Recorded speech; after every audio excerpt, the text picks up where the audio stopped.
Well, it has been more than a year and a half since Hamas terrorists brutally murdered more than 1,200 innocent people in Israel on October 7th, 2023. But as Israel fights back in this war that Hamas started, they're also battling misinformation with news headlines like the ones you're seeing right there. Joining us here in New York is Israeli Minister of Culture, Miki Zohar. It is great to see you, sir. Thank you. Hi, good morning, America. I want to start on the misinformation front. Just fundamentally, to me, it is astounding and disturbing how often the word genocide is thrown at the Israelis. It's like this inversion of reality. Unfortunately, we hear about it a lot, and we really don't understand the people that saying that kind of things, because we have a very moral army, and we're doing all that we can to keep the innocent people safe. But eventually, we must fight for our life. We must protect our country, because after October 7th, people start to realize the big danger that is happening in all over the Middle East, not only in Gaza and not only in Lebanon, and also in other places like Iran and Yemen. Absolutely. And I mean, the genocidal side in this war is Hamas. They started the war with an attempted genocide. They would have killed many more if they could have. And yet it gets turned around in this twisted way. And of course, Hamas deliberately kills civilians on your side and puts their own civilians in Gaza at risk all the time. It's just completely backwards. Yes, and this is what we're trying to do. We're trying to change what people think, because unfortunately there is a lot of lies that is spreading around. And I think our truth is something that people should know about. We're fighting for the future. All of the Middle East is in danger right now. And if you ask me, all of the free world is in danger right now. We are fighting the fight of the free world.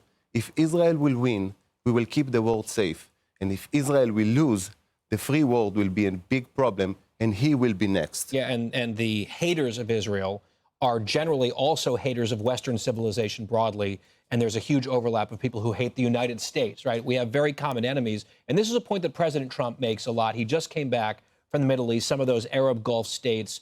It seems like there's been a reshaping of that region, of course, in the first administration of Trump with the Abraham Accords, which may expand. Just tell us about Israel's reaction to President Trump regaining power and how the region, your region, might be shifting potentially in a positive direction. First of all, I'm a believer, and I believe in God.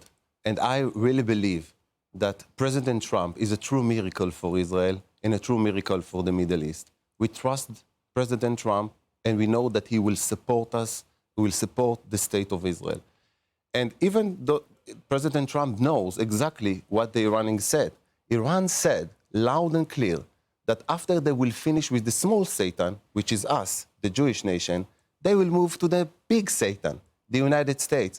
So people should realize that we must dismantle all of the nuclear abilities of Iran if we want to keep the world safe, if we want to keep United States safe, and of course also Israel.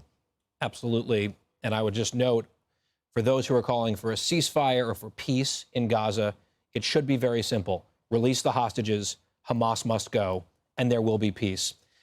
This is the only way to finish the war. Exactly what you said.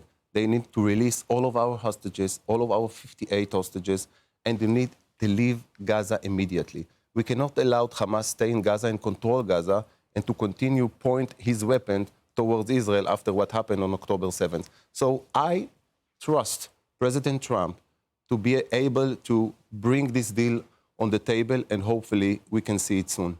Great to see you. Thank you so much. Thank you very much, and have a good morning. Absolutely. I'm Steve Doocy. I'm Brian Kilmeade. And I'm Ainsley Earhart. And click here to subscribe to the Fox News YouTube page to catch our hottest interviews and most compelling analysis.